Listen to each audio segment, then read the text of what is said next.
எல்லோருக்கும் வணக்கம். சிம்மா ஜோதிடாலயத்தின் மூலமாக உங்களை எல்லாம் சந்திப்பதில் எனக்கு ரொம்ப மகிழ்ச்சி.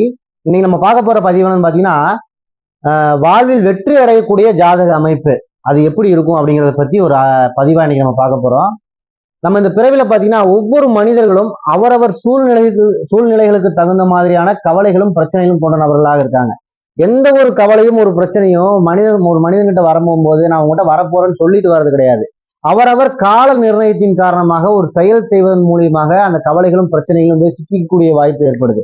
ஒரு சில நபர்கள் மட்டும் அந்த கால நிர்ணயத்தின் காரணமாக செய்யக்கூடிய செயல்களில் எல்லா விதமான செயல்களும் வெற்றி அடையக்கூடிய நபரா மாறிடுறாங்க. ஒரு சிலர் எல்லா விதமான செயல்களுமே வெற்றி அடைஞ்சிட்டே இருப்பாங்க. ஒரு சிலர்லாம் பாத்தீங்கன்னு வச்சுக்கோங்களேன், ஒரு 1000 பேர் இருக்கக்கூடிய கூட்டத்துல ஒருத்தர் மட்டும் அவர் செய்யக்கூடிய செயல் மட்டும் தனியா தெரியும். அந்த நபர் மட்டும் தனியா பிரபலமாவாரு. அதே மாதிரி இது நிறைய இடத்துல பார்த்திருப்பீங்க. ஒரு கூட்டமா இருக்கக்கூடிய இடத்துல ஒரு சில நபர்கள் வரும்போது மட்டும் எல்லாரும் எந்திரிச்சுன்னா அவர் வரவேற்று அவர் கை கொடுத்து அந்த நபரை மட்டும் ரொம்ப முக்கியத்துவம் கொடுத்து பார்க்கக்கூடியவரா மாறுவார். அதே மாதிரி ஒரு சில நபர்கள்லாம் பார்த்தீங்கன்னா எந்த ஒரு சூழ்நிலையிலும் எந்த ஒரு கீழ்நிலையில இருந்தாலும் கூட தனது சுய முயற்சினாலும் சுய உழைப்பினாலுமே கொஞ்சம் கொஞ்சமா வாழ்க்கையில ரொம்ப உயரத்துக்கு போகக்கூடிய நபர்களா மாறிடுவாங்க. அதே மாதிரி ஒரு சிலர்லாம் பார்த்தீங்கன்னு வச்சுங்களேன், எத்தனை விதமான வாய்ப்புகளை அவர்களுக்கு கிடைக்க விடாம செஞ்சாலும் கூட அந்த ஒரு சில சரியான வாய்ப்புகளை டக்குன்னு கேட்ச் பண்ணி அதன் மூலியமாக தன்னை வெளிப்படுத்தி வெற்றி அடையக்கூடிய நபர்களா மாறிடுவாங்க. ஒரு சிலர்லாம் 10 வருஷத்துக்கு முன்னாடி சாதாரண ஆளா இருந்தாண்டா, நீ பாடுற எப்படி ஆயிட்டான் பாடுறா அப்படிங்கிற மாதிரி ரொம்ப ஒண்ணுமே தெரியாம இருந்தாண்டா 10 வருஷத்துக்கு முன்னாடி, ஒரு 10 பைசா இல்லடா, ஆனா நீ பல கோடிக்கு அதிபதியா இருக்காண்டாலும் சொல்ற பாருங்க. ஒரு சிலர் அந்த மாதிரியான நபர்களை சொல்றேன். அதெல்லாம் ஒரு சிலருக்கு மட்டும் ஏன் அந்த மாதிரியான வெற்றிகள் கிடைக்குது, ஒரு சிலர்கள் மட்டும் ஏன் அது செய்யக்கூடிய செயல் இத்தனை பேர் இருக்கும் போதும் கூட ஒரு சிலர் செய்யக்கூடிய செயல் மட்டும் ஏன் தனியா தெரியுது அப்படின்னா, இதற்கெல்லாம் காரணமா இருக்கக்கூடியது லக்ன பாவமும் லக்னாதிபதியும் தான். ஒருவருடைய ஜாதகத்துல லக்ன பாவமும் லக்னாதிபதியும் பலம் ஆயிட்டாங்கன்னா அவன் எந்த விதமான சூழ்நிலையிலும் எந்த விதமான கீழ் நிலையில் இருந்தாலும் கூட என்றாவது ஒரு நாள் நிச்சயமாக வாழ்க்கையில் ஒரு வெற்றி அடையக்கூடியவனாக மாறிடுவான். அந்த லக்னாதிபதியும் லக்ன பாவம் பலம் பெறும் போது பொதுவாகவே இந்த லக்ன பாவமும் லக்னாதிபதியும் கெட்டு போய் எல்லா பாவங்களும் எல்லா கிரகங்களும் நல்லா இருந்தாலும் கூட வாழ்க்கையில எல்லா விஷயமும் இருந்து அதை பயன்படுத்த முடியாத நிலையில் போய் சிக்கக்கூடிய வாய்ப்பு வந்துடும். பல கோடிக்கணக்குல சொத்து இருக்கும், காரு பங்களா, வீட்டுல அவன் நினைச்ச சமயத்துல என்ன வேணாலும் நினைச்ச செய்யக்கூடிய வாய்ப்பு எல்லாமே இருக்கும். ஆனா அது அவனால ஒரு சொட்டு கூட பயன்படுத்த முடியாத நிலையாகி போயிடும் லக்னாதிபதியும் லக்ன பாவமும் கெட்டு போச்சுன்னா. அப்ப எல்லா பாவமும் நல்லா இருந்தாலும் கூட இந்த லக்னாதிபதியும் லக்ன பாவமும் நல்லா இருந்தா தான் வாழ்க்கையில எல்லா விதமான சுக சௌபாகியங்களை ஒருத்தனால அடைய முடியும், அதை அனுபவிக்கவும் முடியும். பல கோடி காசு வச்சிருந்தா கூட அந்த ஒரு விஷயத்தை அடையணும், அதை அனுபவிக்கணும்னு நினைச்சா லக்னாதிபதி லக்னபாவம் நல்லா இருக்கணும். அப்பதான் அதை அனுபவிக்க முடியும், அதை அடையவும் முடியும். இந்த லக்னாதிபதி நல்லா இருந்தால்தான் எந்த ஒரு விஷயத்தையுமே நம்ம தைரியமா ஒரு பயம் இல்லாம ஒரு செயல் செய்ய முடியும். லக்னாதிபதி கெட்டு போன பார்த்தீங்கன்னா ஒரு பயம் இருந்துட்டே இருக்கு ஒரு செயல் செய்யும் போது. அதே மாதிரி லக்னாதிபதியும் லக்னபாவம் நல்லா இருந்தா தான் ஒரு செயல் தயக்கம் இல்லாம ஒரு இடத்துல போய் செய்ய முடியும். நமக்கு ஒரு இடத்துக்கு போறோம், நமக்கு ஒரு இங்கிலீஷ் பேசவே தெரியலன்னு வச்சுங்களேன், லக்னபாவம் லக்னாதிபதி நல்லா இருந்தான்னு வச்சுங்களேன், எல்லாருக்கும் இங்கிலீஷ் பேச தெரிஞ்சா கூட இவனுக்கு தெரிஞ்ச மொழியில தைரியமா அந்த இடத்துல நின்று பேசிட்டு வந்துட்டே இருப்பான். நீ கண்டுக்காம போயிட்டே இரு, எனக்கு இதான் தெரியும். ஆனா அந்த லக்னபாவம் லக்னாதிபதியும் கெட்டு போச்சுன்னு வச்சுங்களேன், அந்த இடத்துல போய் நின்று பேசுறதுக்கே ஒரு தயக்கத்தன்மை வந்துகிட்டே இருக்கும். இதெல்லாம் இந்த லக்னாதிபதியும் லக்னபாவம் செய்யக்கூடிய விஷயம். யாருக்கெல்லாம் லக்னாதிபதி லக்ன பாவத்திலே ஆட்சியை உச்சம் இருக்குங்களேன், அவங்களெல்லாம் பாருங்க ரொம்ப தைரியமான ஆளா இருப்பாங்க, எந்த விஷயத்துக்கு பயப்பட மாட்டாங்க, ரொம்ப போல்டா நின்று செயல்படக்கூடியவளா இருப்பாங்க.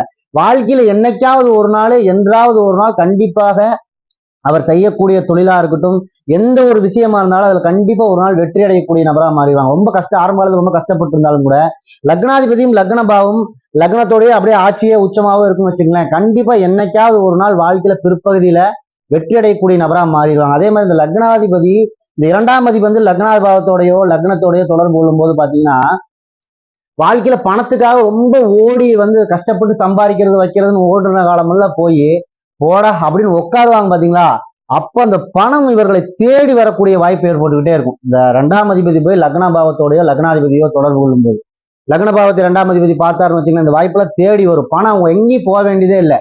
என்னைக்காவது ஒரு நாள் என் ஜோப்ல 100 ரூபாய் இல்லைன்னு உட்காந்தாலும் கூட யாராவது இருந்தா மாப்பிள்ள அன்னைக்கு நான் அவங்க கூட வாங்கிட்டு போனல காசு இருந்தா கொடுத்துட்டு போவாங்க. அந்த மாதிரி அந்த பணம் பொருளாதார விஷயங்கள் தேடி வர வாய்ப்பு இந்த 2ஆம் அதிபதி லக்ன பாவத்தோடு தொடர்பு கொள்ளும் போது ஏற்படும்.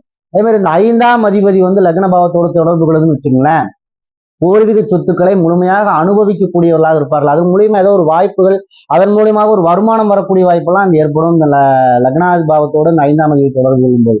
இந்த குழந்தைகள் பிறந்த பிறகு திடீர் ஒரு மாற்றம், பொருளாதார வளர்ச்சி இதெல்லாம் ஏற்படக்கூடிய அமைப்பு வரும்.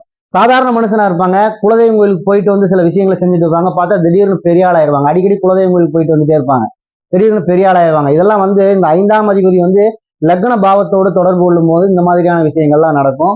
அதே மாதிரி இந்த 9ஆம் அதிபதி லக்ன பாவத்தோடு தொடர்பு கொள்ளுதுன்னு வச்சுங்களேன், வாழ்க்கையில இவர் தந்தையார் வந்து எல்லா விஷயத்தையும் இவர் செஞ்சு கொடுத்துருவார். அவர் அந்த ஜாதகர் வந்து அவர் வாழ்க்கையில கஷ்டப்பட வேண்டிய அவசியமே கிடையாது. இவர் தந்தையார் வந்து எல்லா விதமான செயல்களையும் எல்லா விதமான பாகியங்களையும் அந்த ஜாதகருக்கு செய்து கொடுத்து விடுவார். இதெல்லாம் இந்த மாதிரி லக்ன பாவங்கள், அந்த லக்னாதிபதியும் லக்ன பாவமும் எந்தெந்த கிரகங்களோடு எந்தெந்த பாவங்களோடு தொடர்பு கொள்ளுதோ அதற்கு தகுந்த மாதிரியான பலன்களை வந்து வாழ்க்கையில அனுபவிச்சுக்கிட்டே இருப்பாங்க. இப்ப 4ஆம் அதிபதி வந்து லக்ன பாவத்தோட ஒருத்தருக்கு தொடர்பு கொள்ளுன்னு வச்சுங்களேன், இவங்க தாயார் மூலியமா எல்லா விதமான நன்மைகளையும் அடைந்து விடுவாங்க. அம்மா வேணுங்கிறதுல அவங்க செஞ்சு கொடுத்துருவாங்க. வாழ்க்கை ஃபுல்லா நீ ஃப்ரீயா இருந்தா போதும்பா அப்படிங்கிற மாதிரி செஞ்சு கொடுத்துட்டு போயிருவாங்க. வாழ்க்கையில சில சுகபோகங்களை இளமை காலத்துல அனுபவிக்காம விட்டாங்க கூட பிற்பகுதி வாழ்க்கையில அந்த லக்ன பாவம் அதை அனுபவிக்க செஞ்சு விடும். அதை எப்படியாவது அடையிற தன்மை ஏற்படுத்தி விடும். இந்த இடம், நிலம், வீடு, வாகனம் சம்பந்தப்பட்ட விஷயங்களை அடையக்கூடிய தன்மையை அந்த லக்ன பாவம் ஏற்படுத்தி விட்டோம். இந்த லக்ன பாவம் எந்த அளவுக்கு ஒருத்தருக்கு பலமா இருக்கோ வாழ்க்கையில அந்த அளவுக்கு வந்து அவருக்கு உயர வெற்றி அடையக்கூடியவரா மாறிடுவார். எந்த அளவு ஒரு கீழ்மட்ட நிலையில் இருந்தாலும் கூட கண்டிப்பா ஒரு நாளைக்கு வந்து அவர் வாழ்க்கையில வெற்றி அடையக்கூடியவரா மாறிடுவார், இந்த லக்னாதிபதியும் லக்ன பாவம் நல்லா இருக்கும்போது.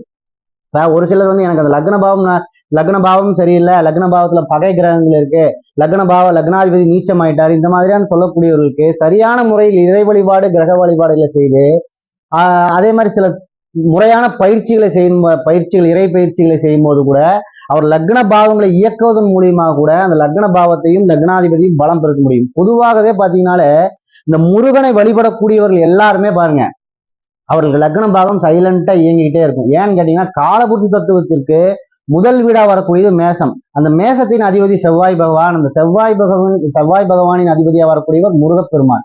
அப்ப சைலண்டா உங்களுக்கு லக்ன பாவம் எல்லாத்துக்கும் இயங்கிட்டே இருக்கும். முருகனை எந்த ராசி நட்சத்திரம் லக்னமாவனாலும் இருந்துச்சுங்க, ஆனால் முருகனை வழிபடக்கூடியவர்களுக்கு அவரவர் லக்னம் ஆட்டோமேட்டிக்கா இயங்கிட்டே இருக்கு. அதே மாதிரி அவரவர் லக்னத்திற்கு எந்தெந்த கடவுள் எந்தெந்த கிரகங்களை முறையான வழிபாடுகள் எடுத்துக்கொள்ள முடியுமோ அதெல்லாம் எடுத்துக்கிட்டீங்கன்னா கண்டிப்பா உங்க லக்ன பாவங்கள் இயக்குவதன் மூலியமாக அவரவர் ஜாதகத்தில் வெற்றி அடையக்கூடிய ஜாதகமாக மாற்ற முடியும். லக்ன பாவத்தை இயக்க முடியும், கிடைக்கக்கூடிய வெற்றிகளை முழுமையா தக்க வச்சுக்க முடியும், அந்த விஷயத்தை அடைய முடியும், அனுபவிக்கவும் முடியும். நான் பேசின விஷயமெல்லாம் உங்களுக்கு பிடிச்சிருச்சுன்னா என் சேனலை வந்து ஒரு லைக் பண்ணுங்க, கமெண்ட் பண்ணுங்க, சப்ஸ்கிரைப் பண்ணுங்க. அடுத்தடுத்த பதிவு உங்களுக்கு கிடைக்கிறதுக்கு எனக்கு அது உதவியா இருக்கும். நன்றி.